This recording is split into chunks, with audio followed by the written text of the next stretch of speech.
Before this video gets started, there will be timestamps in the description if you want to skip around to each different tip.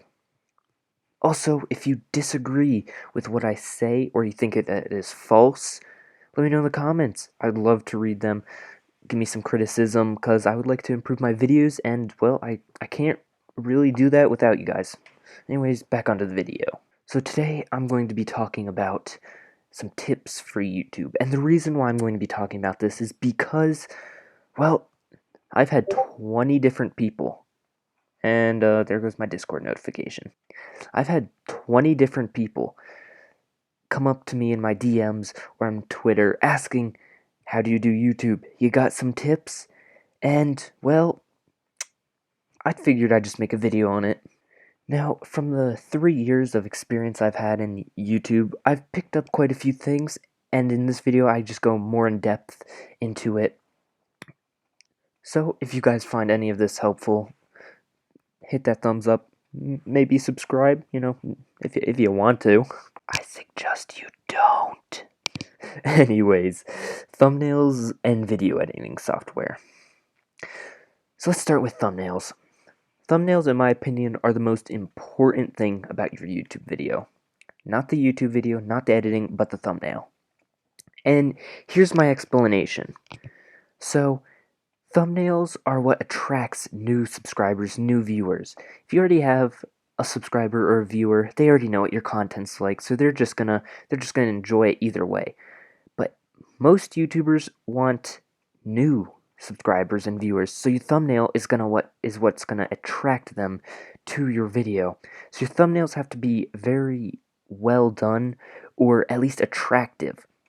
Now, the thumbnail editing software I use isn't even software. It's a web browser called Banner Snacks.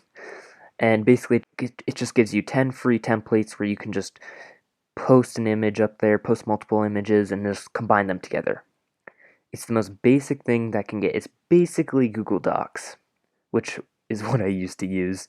Now, a better option that is actual Photoshop would be GIMP 2.1 or whatever it is now. The reason why I don't use GIMP 2.1 is because I don't know how to do Photoshop, and it is definitely a little bit more of an advanced Photoshop tool for anyone who's just starting.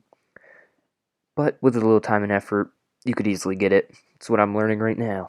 Alright, now video editing software. Of course, I use a free program called DaVinci Resolve, and I am somewhat experienced in the editing. I know how to do montages, I know how to do animated art, stuff like that, just because I've been doing it for 2 years. So I'd suggest, if you're just starting out now, get very familiar with whatever software you're using, get somewhat good at editing, and just make a bunch of videos, just practicing your editing, like my first Minecraft montage. Of course, I've made other montages for like first-person shooter games, but I've never made a Minecraft montage. So I experimented with it 3 or 4 times, and combination took me out 2 hours to make 4 different montages. I decided that one was somewhat the best, even though I didn't even use transitions or anything like that. But overall, it was an okay montage. Now to the next tip. Why do you want to make YouTube videos? Why do you? So if you're doing it just because you want some subscribers or because you want some money, because you want to go to college or something, you won't get that far. And here's the reason. Hear me out. The greed in wanting subscribers or money will cause you to be blinded by what people want, or it will make you angry and frustrated if one video you get 500 views and the next one you get 50. You're gonna get frustrated and let down because you're gonna be wondering, why didn't my video blow up like my first video? Having that mindset will disrupt the way you think when you're doing YouTube and stuff, and overall, it's not a great way to think in general if you just want to do it for money or subscribers. The reason why I want to do it. So, I've had YouTube as a hobby for about 2 years. I love editing, I love making thumbnails, it's just something I like to do in my free time. Once I get better, I'm planning on opening a Fiverr account and editing people's videos for them. So I just do it for fun. I do it because I enjoy it, and well, I could really care less if my videos blow up or not, because I mean, I just want to help people, like in this video. Oh yeah, and be yourself. Don't be a knockoff or another YouTuber, because that's just take A4 for example, the copycat of Mr. Beast. He may get a bunch of views in Russia and stuff like that, but he also gets a ton of hate from Mr. Beast fans. Alright, now let's talk about what type of content you make. I'll go over 4 types of general content: meme content, commentary content, vlogs, or up-and-coming esports players. Now these topics are very general, so let me know in the comments if you want me to go over a singular topic, or if you just never want me to make a video like this again. Now here are some channels that do very good meme content that I've personally enjoyed in the past. This type of content is very time consuming, but can be very rewarding. So meme content is basically just very high editing, along with some funny commentary while playing a game. The reason why this content is very time consuming is because, well, the editing. The editing can take at least 2 hours to make. From personal experience, it's taken me more than 2 hours to make basic meme content, and some YouTubers take days editing a video that is meme related.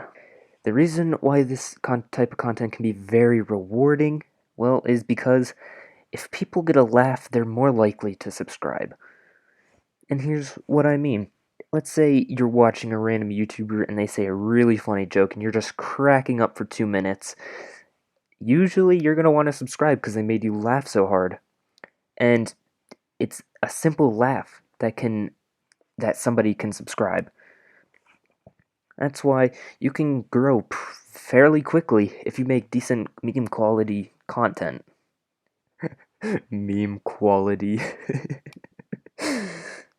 Alright, commentary content.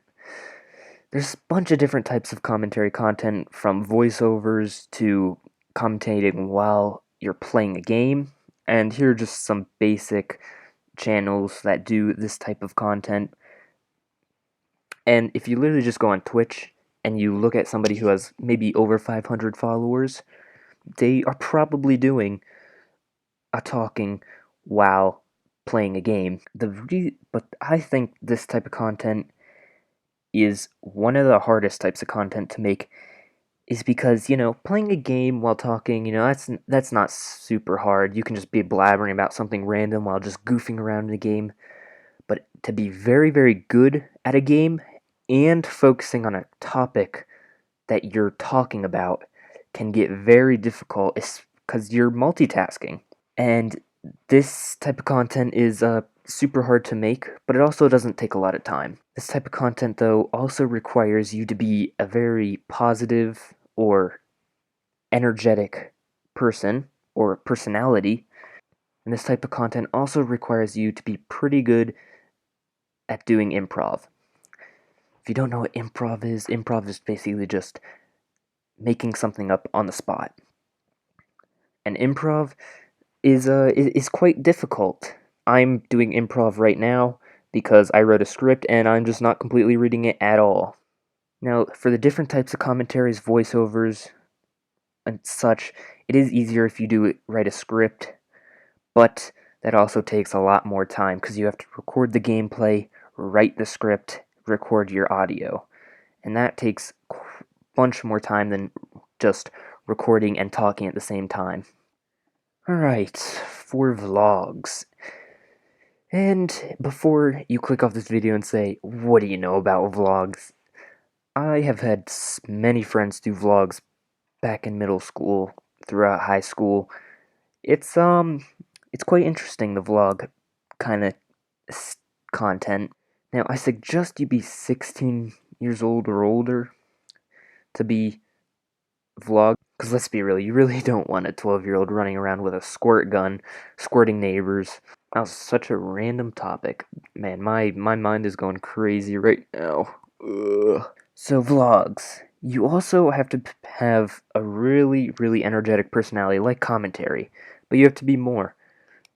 All these popular vloggers and stuff are always either screaming in their videos or they have other people screaming, and they're just very hyper and energetic when they record. Also, this is not something you can really control, but you also have to be living in a good area to vlog. If you're living on a farmland, you can't really vlog because there's really nothing around you besides farming. I mean, unless your viewers want to see you work all day. You could be living in a city to do it, but you can also live in a suburb area with a neighborhood with a bunch of friends and maybe a small town. But ultimately, a city is the best content for vlogging because you can kind of go crazy because there's so many things in the city. Now, this type of content can also be very, very expensive. So, to vlog, you need a camera, a mic, and, well, a cameraman. Or multiple. And to have a good quality vlog, cameras can get very, very expensive. Mics, not so much, but a cameraman, people are either going to want to do it or you're going to have to pay someone. So that's just about it for vlogs. Now, for the final general type of content, the hardest type of content, of course, in my opinion, is the up and coming esports players. Now, this type of content is the most challenging type of content and the least rewarding. First, let's address what esports content creators are. Now, these, by the way, are incoming content creators. They are not already in the esports, they are trying to become known in the esports community. This is a person that is trying to go pro in a single game, and they're trying to join an organization. Now, I believe, emphasize on believe, that esports organizations recruit people from YouTube, Instagram, Twitch, that type of stuff, or they get suggestions from players, coaches, that type of stuff. Now, the reason why this is super challenging is because, one, you have to be top notch at what you're doing. You have to be able to win most of your games. You have to be very, very good at what game you're playing. But not only that, you have to be decent at editing, or you have to have an editor to get your content out there. Since esports organizations scout from YouTube, Twitch, Instagram, or get recommendations, you need to be good at editing for montages and clips. This is difficult because you first don't have a lot of time to edit because you're probably focusing on the game you want to go pro in. Also, because you want to create flashy plays, put them all together into a flashy montage for people to recognize.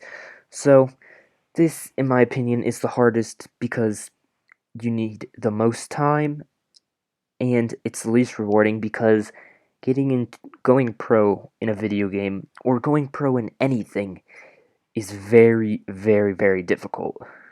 Well, now that we have finished the types of content you want to do, now for the last topic, advertisement. Now, advertisement is difficult, especially as a very small YouTuber. You can advertise, but why should people click on your videos?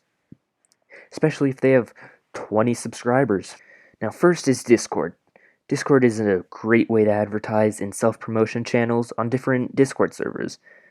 Now, you just gotta remember that not everyone has a self-promotion channel, so make sure you're not advertising in channels that are not supposed to be self-advertised. Second thing, Instagram is a brilliant way to advertise. I have not done this myself yet, but I used to. It's a great way to get notified and recommended on other people's pages with all the hashtags. And overall, a lot of people in the Instagram gaming community are pretty nice. Now, the final way is stream sniping, and this is the least rewarding, but it can also be the most, if that makes sense. So stream sniping is fun, It's fun to get into a bigger YouTuber's game, but self-promoting on their stream is not so fun. Because if you're self-promoting on their stream, viewers and the Twitch streamer can get angry, and ultimately you can get banned from their streams or their Discord, etc. So I recommend the best ways to do Discord, and an even better way is to get known in a community. Now this is probably the best way to advertise, getting known in a community. There's a reason why I went from 11 subscribers to 20 in one video. And it was not because of my montage. My montage, yes, was uploaded. I was waiting for a decent video to be uploaded so that I could then advertise it. But the montage wasn't amazing itself. It was because I was kind of known in the Flops Discord server and his community. When I uploaded this, people saw that it was me and wanted to know what my voice was like, or just wanted to see what I uploaded because I was active in their channel. So become active in a channel, get known, get people to like you, and then advertise one of your best videos you upload.